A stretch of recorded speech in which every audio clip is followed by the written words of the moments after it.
弟兄姊妹，今日係2026年40日大齋期嘅第34日。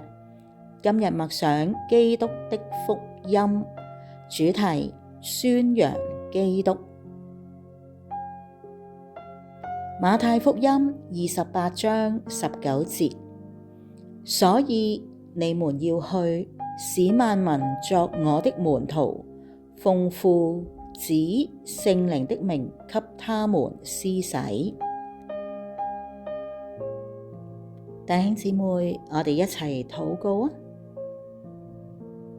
親愛嘅上主，我渴慕你，求你用真理啟示我。以上禱告，奉主耶穌基督之名禱告，阿們。弟兄姊妹，請繼續安靜，慢慢深呼吸，等候天父嘅說話。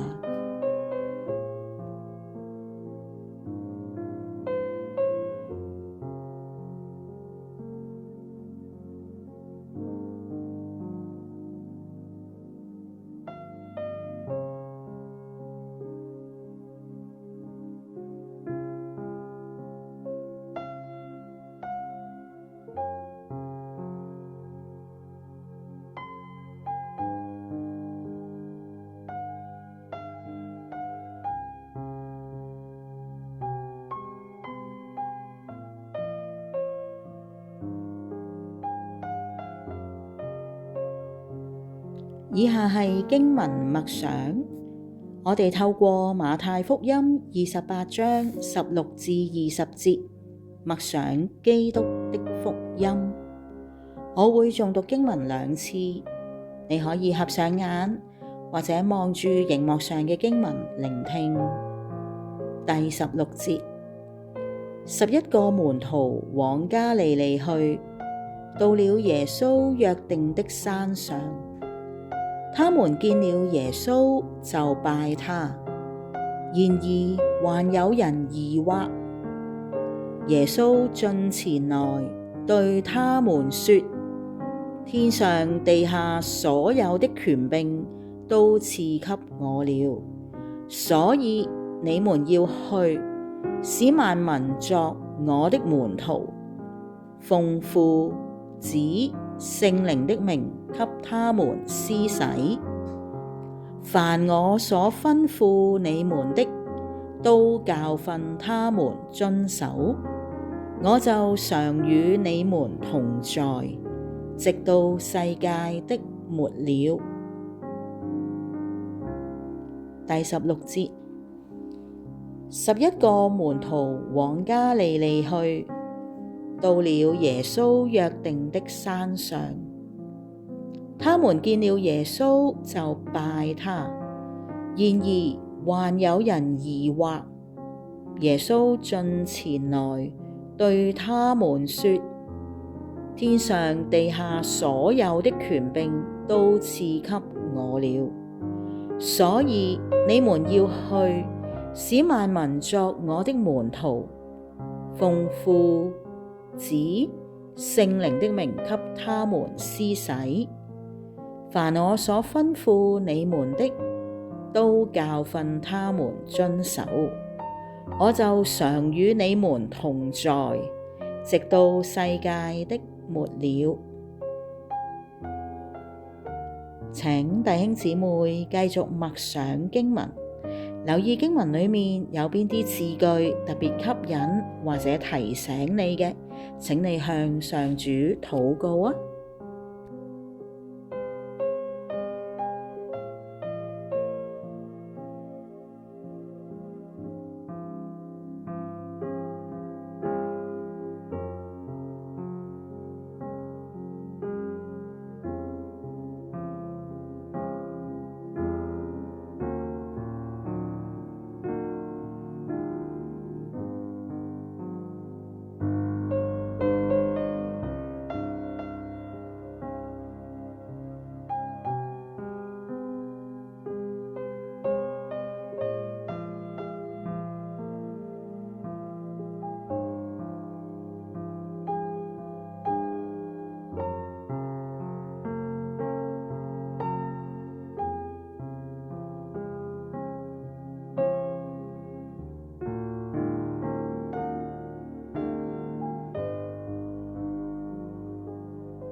請弟兄姊妹以默想嘅心聆聽以下嘅內容。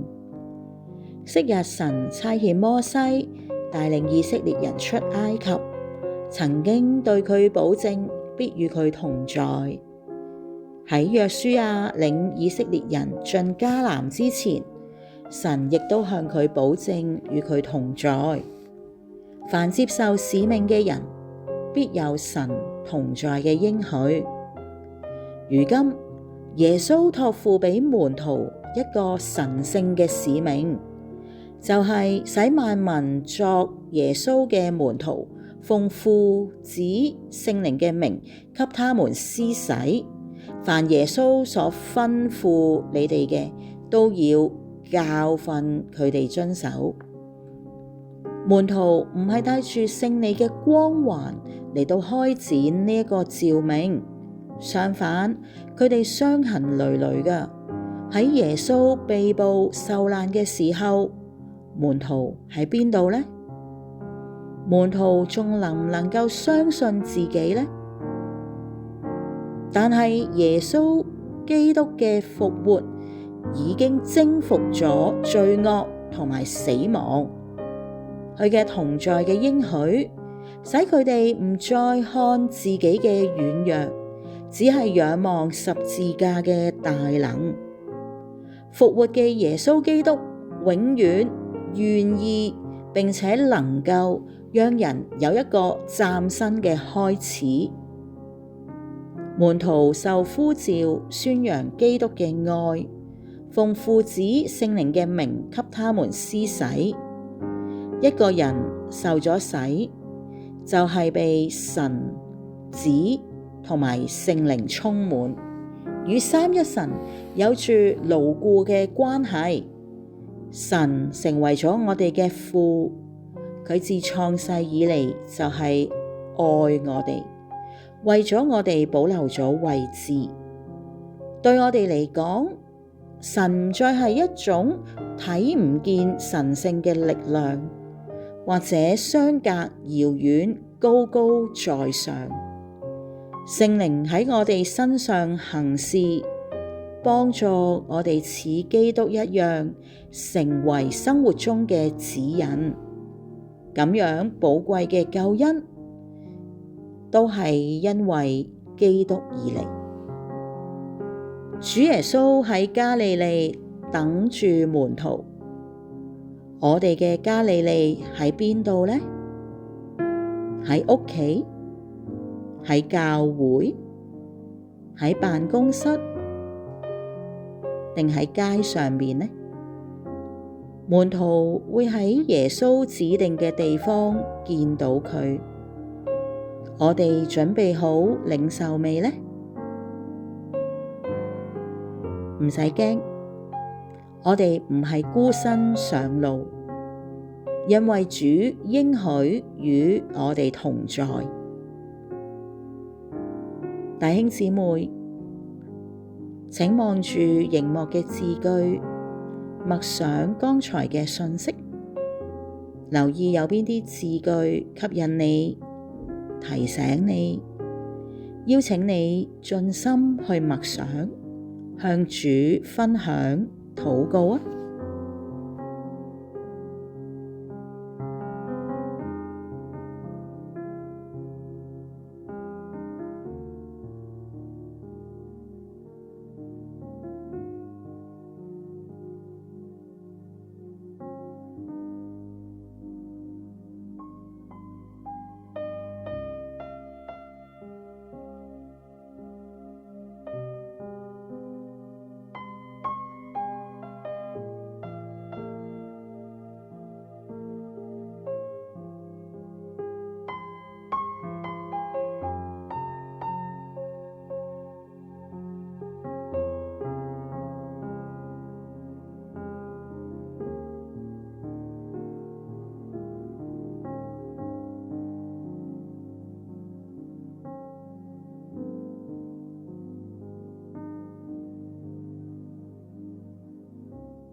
弟兄姊妹，我哋一齊禱告啊！